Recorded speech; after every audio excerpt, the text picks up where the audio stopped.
Hi everyone, it is another BC Poly Hot Stove for today, Wednesday, January 29th, 2020. I'm Jordan Bateman, I'm the Vice President Communications for the Independent Contractors and Businesses Association. Sometimes I even contribute to the Orca, although don't tell the editor, I haven't written in a few weeks, so I probably owe him a piece or two. Joined as always by... I'm Maclean K. I'm the editor-in-chief of the Orca here from the legislature in Victoria, and this is the podcast that is allowed to go into Surrey. That's right. That's right. We can go into Surrey, even though we don't have a business license there. We are beaming into Surrey as we speak. The podcast that Doug McCallum doesn't want you to hear. Maclean, where do you want to start on the rideshare file? I mean, it's what everyone's talking about. There are apparently a few Ubers and Lyfts out there in the wild. You can get certain places, not others, but really ground zero for the big battle is Surrey. Well, I mean, yes, you say certain places and not others. I keep seeing people on Twitter talk about, BC finally has ride hailing. I don't. Yep. I live in Tofino Victoria. does. But Tofino does. But since we last had our show, ride hailing was given permission to launch specifically, I guess, in Metro Vancouver. Lyft has a very small area. Uber is a little wider than that. But of course, the big news is Surrey Mayor Doug McCallum's rearguard action against ride sharing. He has already, I guess, there's already been reports of one driver being lured into Surrey and threatened with a fine. And he's saying they won't grant him a business license. And unfortunately, the province's response has been to confirm that, yes, Uber, Lyft, and whoever else wants to operate in Surrey, they are going to have to go ahead and sue Surrey and take on the legal costs and pay for it. And, more to the point, if you're in Surrey, Surrey's going to take on those legal costs as well. So, I mean, it's just more and more costs being downloaded to the taxpayer. You know what the sad thing about all this is? It feels rushed. Yeah. Doesn't it? I mean, this feels like it was done in a scramble, and it's we hadn't considered what to do if a mayor just decides to fold his arms and say no. Yeah. It's a very Derek Corrigan kind of approach to fighting provincial policy. Doug McCallum, remembering his old buddy from Burnaby who used to, obfuscate and cause problems for provincial policy to be rolled out in Burnaby. Listen, there's so many layers to this, like so many delicious layers. Let's pull the onion apart here. First of all, Uber and Lyft get approved, but not the Vancouver Taxi Association owned Cater, which if you were a conspiracy theorist, and let's face it, I will be for the sake of this podcast, you would say, maybe the Passenger Transportation Board's flipping the bird here to the NDP for dumping all this into their lap with such stringent rules, because why else would you, reject kind of the NDP's favored version, which is, of course, Cater. Among Cater's notable lobbyists or supporters, Mo Sahota, no stranger to NDP politics. So you have that kind of going on. You have the fact that, Uber's only going to, I think, YVR, downtown Vancouver, and for some reason the P&E. P&E's not on until August, but you can get an Uber there now, apparently. Lyft is a little bit more all over the place, but no one's really going south of the Fraser now because of what Surrey's done. So you have all those layers. You have the Doug McCallum layer, which is somehow he's holding together 5 votes on council, backing him on this. Toothless opposition, haven't been able to change his mind on this. Frankly, it's no surprise many of his political supporters are taxi drivers and from the taxi driving lobby industry. This is like as juicy a political thing as you're going to see. Yeah, it is. 2 things I want to grab onto what you said. You've taken Cater before. You wrote about it.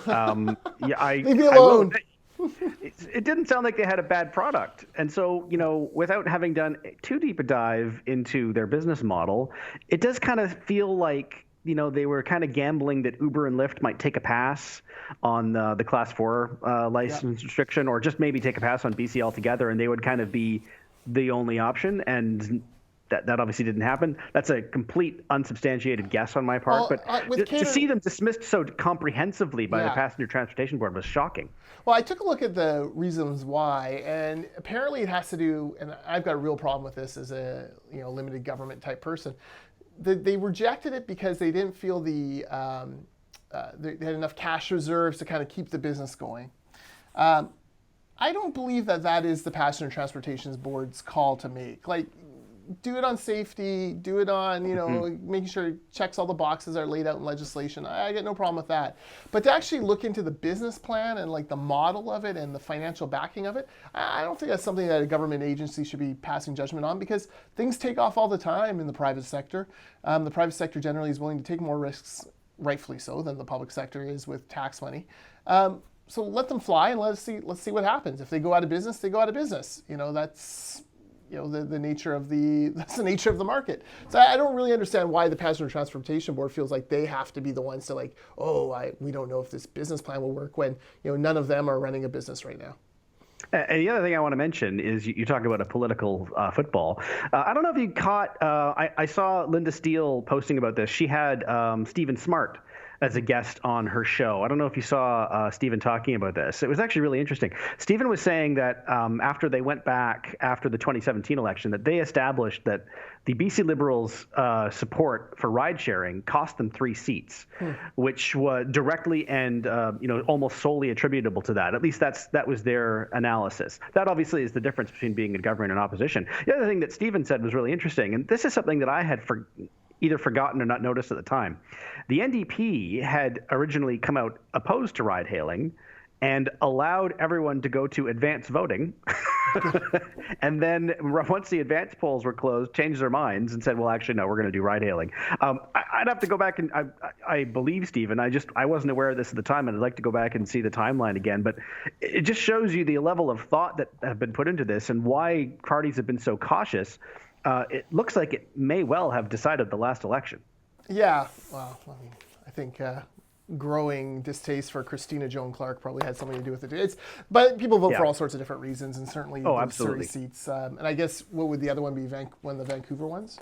I guess, as I say, this was not an issue that I had done a deep dive on myself. But as I said, I saw Stephen's interview, and at the very least, it's interesting. I mean, Stephen was a BC Liberal. He was high ranking on the election team, and so I mean, it's an interesting perspective to listen to. I would submit to Smarty that he's probably not wrong. He did cost 3 seats, but what really cost the seats was the fact that the BC Liberals sort of dragged their heels, and so instead of having at least one half, if the electorate's 50-50 on it, they made sure to piss off everyone. So they had 0% support because the taxi guys didn't trust them, and the pro ride sharing people weren't going to try and vote for them because they didn't deliver. They should have made the decision earlier and gone full bore. These are 100% fair criticisms. I was only repeating what I. It was an interesting interview. That's fine. So McCallum's going to force these guys to sue. 450,000 people live in Surrey. It is roughly 30% or 25% of the overall population of the Lower Mainland. So chances are Uber and Lyft, it's worthwhile for them to sue or to fight them in court. But can I criticize the media for one moment, please? Please, if I may. The one story that I found just so tedious, and God bless these reporters trying to make it interesting, were I'm the reporter taking the first ride with X company. And you know what, Maclean? Every news outlet had a first reporter taking a first ride. It's a miracle how this happened. And it's like, oh, I'm in a car. What a fantastic story this is. I use the app. Oh, it's a great... Oh, barf. This is like local journalism at its lowest point, where you're like, come on, guys, you have all this intrigue around it. That's the stuff. Throw some B-roll, sure, of them getting in and out, but I don't need the story. Or the race stories. I'm going to take not racial stories, race stories. Yeah. I'm going to take the bus, and I'm going to take Uber, and I'm going to take the car, and we're going to see who can get somewhere fastest. Come on, it just. Yeah, every time that came on the TV or through it, was like, click, turn the channel. I could not turn the channel fast enough. So media outlets, please don't do that again. I kind of figure out why you would, but this seems to happen. This was this week's Donut Gate for me. Well, and if it makes you feel any better, I can't do that story because we don't have ride hailing in Victoria. If I see that story in the Orca, man, I'm going to boycott the hot stove for a week. All right, my big splash of the week. Maclean, I don't know about you, but I feel like kind of a middle-class guy. I'm not in the 1% elite wealthy people, and I'm certainly, not in the less fortunate category. So I feel kind of middle-class. here's the problem, or the middle class, and to his credit, Justin Trudeau has been doing a lot for the middle class. I think he's had like 5 straight budgets titled, making the middle class stronger, affordability for the middle class yay, middle class best class, stuff like that. We go through all this, we get a new Minister of Middle Class Prosperity, Mona Fortier, and then the minister comes out this week and says, hey, by the way, sorry guys, the government actually has no definition for middle class. What is happening here? Don't something like 75% of Canadians say that they're in the middle class? We're all middle almost class. Everyone thinks they're in the middle class. Unless you're Chip Wilson or you're unfortunately Union Gospel Mission, you think you're middle class. Yeah, exactly. Yeah. Unless you're actually homeless or a multi-billionaire, yes, you think of yourself as falling in that gray zone. And so, the minister's right. We don't actually know who constitutes the middle class. I think you could probably guess right in maybe 2 out of 3 cases. It's sort of the lower middle class and the upper middle class where things get hazy. Right. Yes, and then the lower upper class, like, are they middle class? Anyways, these are the issues. It seems to me that if we're passing tax policy and spending policy and making federal priorities based on supporting a middle class, we should probably have known who they were. Yeah. So we could have measured the results. It's very famous, if it matters, measure it. I guess the middle class doesn't matter that much except at voting time. I don't know. It was such a weird thing, and it just adds to the frustration. Don't want to measure it. It's going to be too complicated and probably political if they measure it. How do you measure middle class? Yeah. Is it just income? Because your salary goes a lot further in Saskatoon than it does in downtown Vancouver. Good point. Does that mean, you know what I mean? Is it how much of your income you're spending on your housing? Again, same problem. Yeah. You could. So a lot of it is going to be geographic. Some of it's going to be generational. It gets really complicated really fast if you actually have to go and define it.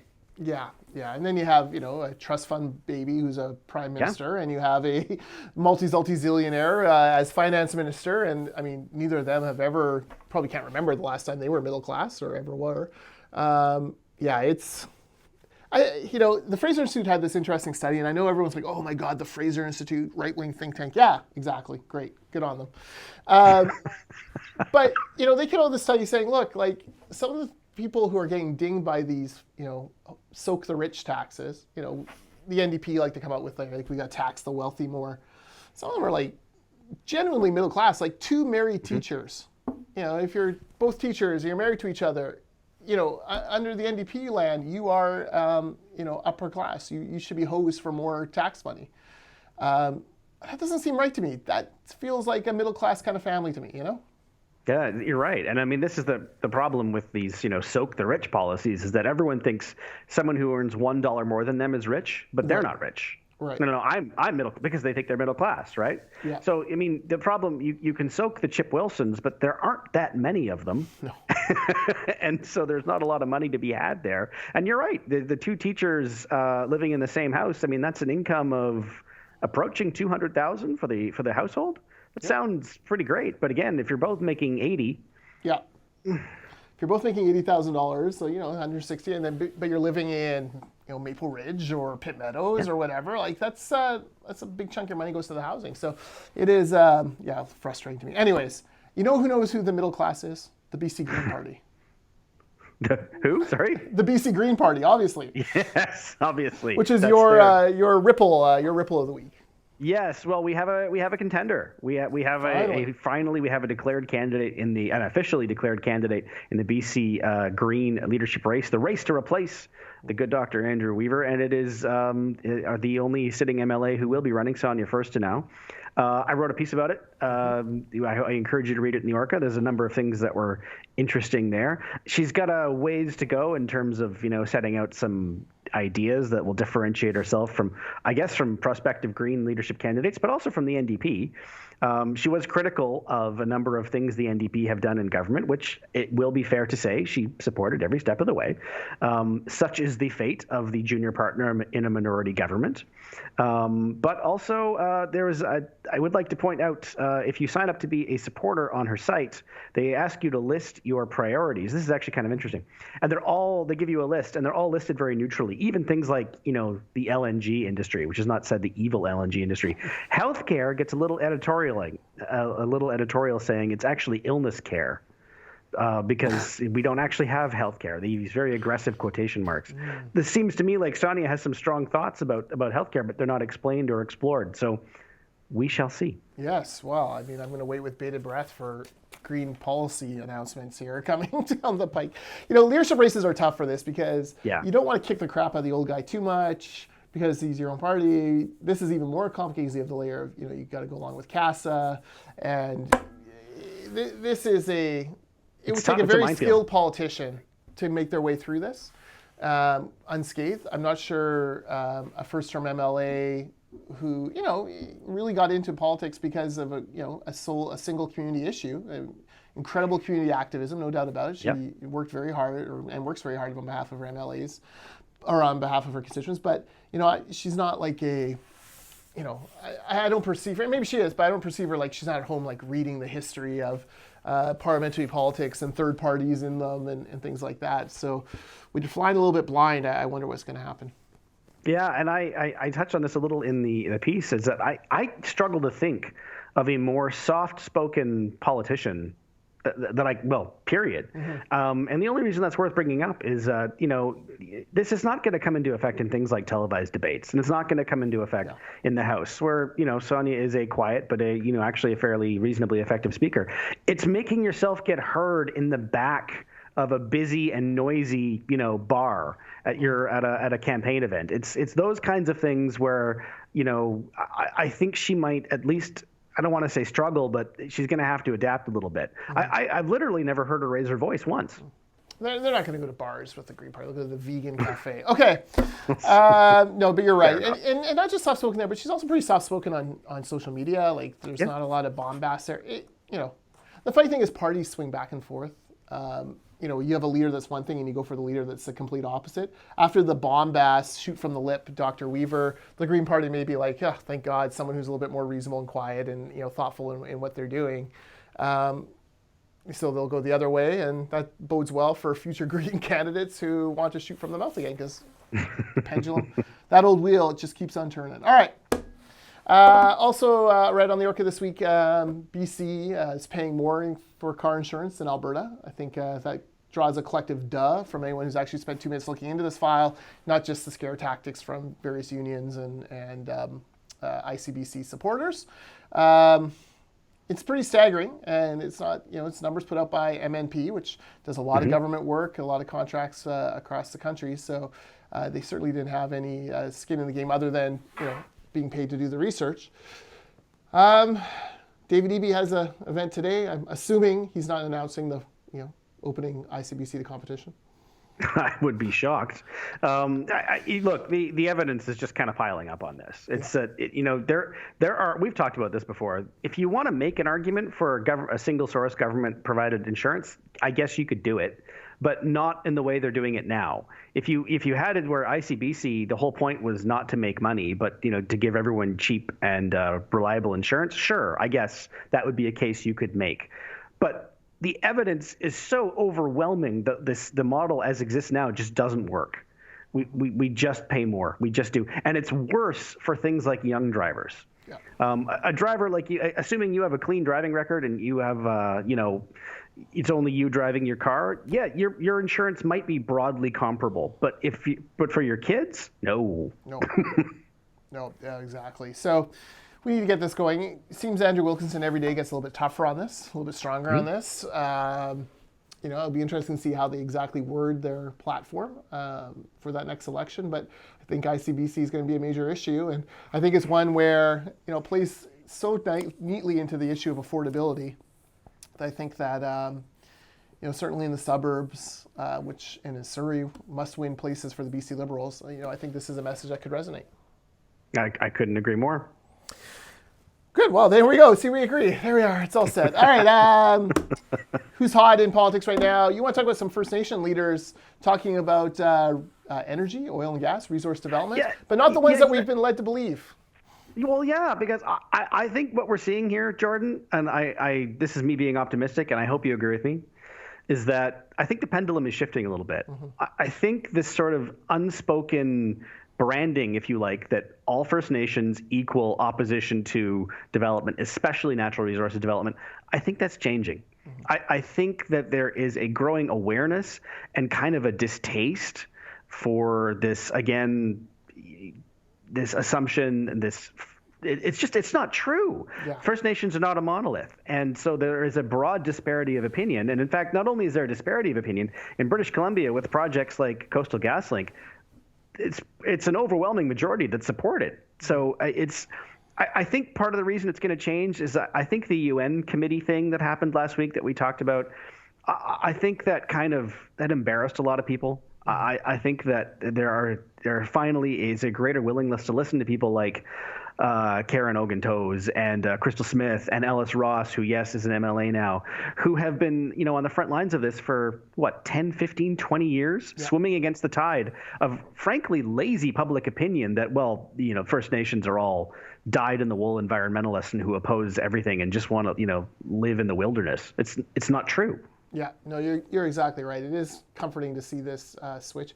I think also the attention being paid to American funding of NGOs helps, because those groups don't have the same kind of resources they once did. Like, when's the last time you saw something substantial from the Dogwood Alliance? Not that I'm asking for it, but they hardly ever come across the radar anymore. Stand.Earth is still trying to flail away, but it seems to have reduced. Like, they all seem to be kind of in survival mode right now, which is good news. So I think that's kind of going away. Ellis Ross wrote a very popular piece on what he called red washing, which is when the opposite of, kind of similar to greenwashing, where people oppose something and then they tack on environmental concerns as the reason why. This was First Nations concerns. Very interesting and thought-provoking piece that I think resonated within the community, because we're seeing less and less of these groups standing or being able to pluck those kind of things. Like the Wet'suwet'en thing hasn't really, the Unistoten haven't really spread. There isn't more opposing it. No. If anything, they've become kind of smaller and smaller, and there's more and more scrutiny into, like, okay, wait, what is a hereditary chief, and is that actually the way First Nations want to govern themselves? And that it's kind of really turned in the last few weeks. So that's good news. Look, pipelines used to be, BC used to oppose pipelines. The vast majority of British Columbians of all backgrounds opposed it. They don't anymore. They now overwhelmingly favor it. These things can change over with public opinion, so hopefully you're right and this has switched. Well, even the Premier, just before we went on air, expressed some frustration on this as well, saying essentially that, the courts have ruled, it's time to move on, which you might argue is funny coming from him, but he did say it. Yeah. Well, I think he's in Prince George today. I can't imagine he's being paraded on the shoulders of the oil, gas, mining industry down the streets, down Queensway in Prince George. Chances are it's quite the opposite what's going on there. We'll find out more later today as he speaks at the Natural Resource Forum. Do you think they'll actually boo him? Northerners are generally polite, but if he doesn't say the right thing... It would take a lot for him to be booed before he starts speaking. I would be surprised. That doesn't mean that they'll give him rapt applause or a standing ovation like that. But actual booing is a next level step for a Canadian audience. It's true. Man, there's a lot going on up there. Okay, my hot politicians: Peter MacKay and Erin O'Toole. It seems like it's a two-person race to become Conservative Party of Canada leader. Pierre Poilievre dropped out. Rona Ambrose said no. I'm still hoping a Candice Bergen or Michelle Rempel get in the race. Just well, first of all, because I think they're both better than these two, but also, to try to add a little bit more drama here. But if you're MacKay and O'Toole, you're kind of feeling pretty good about your chances right now. I mean, you're more connected in this than I am, but my impression is that Michelle Rempel Garner is gonna run, and it hasn't made it official yet. It feels that way watching her social media, and she seems to have a team of supporters who are kind of coalescing around her, whether she wants them to or not.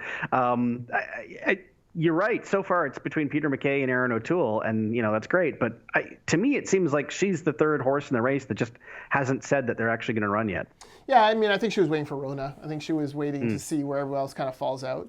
I suspect there's some respect there between her and Candice. You don't want both to go because both are prairie women, and will kind of eat into the same constituency. So you need to make sure that all those ducks are in a row. I don't know, Michelle has been coy on Twitter, which is not like her when it comes to leadership stuff. There is that phenomenon in Maclean where politicians or people love to be asked. You love to be in the conversation. You kind of string it out as long as possible. Yeah.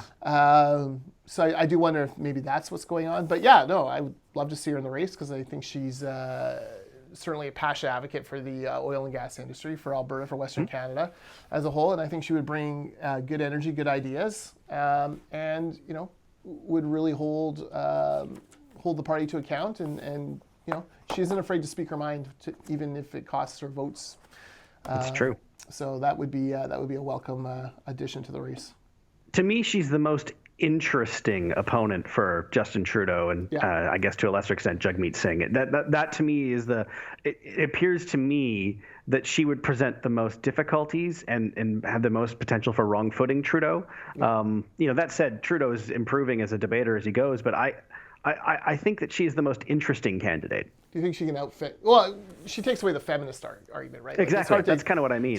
She's also. I think she's fairly well composed and all that as well. But I think even just being an attractive young, relatively young politician is such new territory, unfortunately, in Canadian leadership politics that it would be interesting to see what would happen. Yeah. Now she is married to an American. Do you think that matters? Oh, they'll make it matter. If Michelle Rempel Garner is the Conservative Party candidate in the next federal election, you can expect to hear the name Garner underlined at every single NDP and Liberal event, and he will be, described as an American oil baron, or I don't even know what he does. Yeah. But of course it'll matter. I want to say he's a rancher. I want to say he's a rancher, but I don't know that for sure. It's just judging by even worse. He's probably got a gun. Well, there's lots of pictures of her with guns because that's what you do on ranches. Yes, that would be true. I'm just thinking, Andrew Scheer had a dual passport, a little different. Although it would be, she could turn, I think, this argument back on Trudeau and Singh pretty quick. Like, you call yourself feminist and you don't think women can have opinions unless their husband give it to them. Like, I think that's kind of an interesting slapback. That would be the perfect slapback. Yeah. Do I think that they will be able to resist trying to make that argument though? No. Her opponents. I still think they'll go there because they can farm it out to their proxies on social media. They don't have to be the ones making that argument themselves. Yeah. Speaking of wives of politicians, spouse politicians, it's been a long time since we've seen Sophie. That is true, actually. I can't recall the last time we saw her. I was thinking about this the other day. Anyways, I don't know what I'm saying there, but it's interesting. She's kind of vanished from the public eye. I hadn't even noticed, to be honest. But the vacation photos from Twitter, like that poor Trudeau, looking like I'm sure you and I look on vacation. You don't shave, you wear a ball cap and a hoodie, you go to the store to get whatever. God forbid anyone tweet a photo of me out on vacation. But you didn't see any the family. So I don't know. Maybe they're just settling in or whatever. But it's just kind of an interesting because she was so omnipresent during the campaign. You're right. I have no idea what's going on there. But I have no insight. No insight. All right. Cole, we talked about we talked about ride sharing. You're not keen on poor Claire Trevina. This is her big win. This was going to be the big win. They finally got ride hailing. They were going to be able to say they delivered it in a BC model in a way that the BC Liberals couldn't do. And then literally, I think 48 hours later, there was this mess in Surrey. Yeah. And the province is not helping. They've said that, the ride-sharing companies, they're on your own. And so are you, Surrey taxpayers, for the reasons we talked about at the top of the show. It still looks rushed. This was going to be her moment of triumph, and it didn't. It's not really a triumph. Yeah, no, you're exactly right. Okay, my cold one, and this is a sad one for me. I am the cold one here on the BC Poly Hot Stove. I needed popcorn for this. All right, just settle that. Last week, I made some comments regarding snow tires in the Lower Mainland and media coverage thereof, and I mistakenly put my friend and really broadcast hero Jody Vance into the incorrect category. I ranted and claimed that she was one of these nanny statists who wanted snow tires for everyone, even damn the cost, and off we go. Turns out I was misreading tweets from CKNW. That's on me, not on her. You saw my apology on Twitter last week where I groveled like a man who's been married 20 years can only grovel. And I apologize to Jody. She is not a nanny statist on the issue of snow tires, and I appreciate her standing up for the families of Lower Mainlanders who can't afford to equip their cars for 3 days of snow a year. That was a very sincere and heartfelt apology, and I can tell because you didn't include even one gratuitous Kitsilano joke. No, no Kitsilano jokes. Look, if I'd somehow slandered or libeled underscore, I just would have left it. It's fine. He's an old politician. The rules are different for that guy. But he would have, next time he saw me, strung me up from the chandelier under the overpass. But whatever. No, it's I felt bad about that because I should have put her in with that and should have dug a little deeper or left her out of it and just ranted against the other nanny statists. There's plenty of nanny statists in the Lower Mainland. It's a target-rich environment. I don't need to target poor Jody. So I apologize, Jody. You're still my favorite. Thank you for being nice to me on Twitter and not blocking me. Okay. I think that's it for the Hot Stove. Next week, I guess we'll do a throne speech preview. Is that a thing? Yeah, it's coming up. It's sneaking up on me. Ugh. Yeah, it's all happening. Throne speech preview. I still have PTSD from throne speeches. I still haven't quite accepted the fact that I just have to listen to it now. Have you got a budget? Have you got a budget invite yet? Yes, actually, just a couple days ago. Yesterday, even. I haven't got one. I better check in and make sure ICBA is getting one. Okay. That's interesting. All right. I'm sure it's in the mail. I'm sure it is. All right. So we'll talk again next week. And for all of you watching, thank you. And for downloading, you can follow the Orca at the Orca BC on Twitter or facebook.com/the Orca BC. He's at Maclean K. I'm at Jordan Bateman. Thanks for watching. Till next time.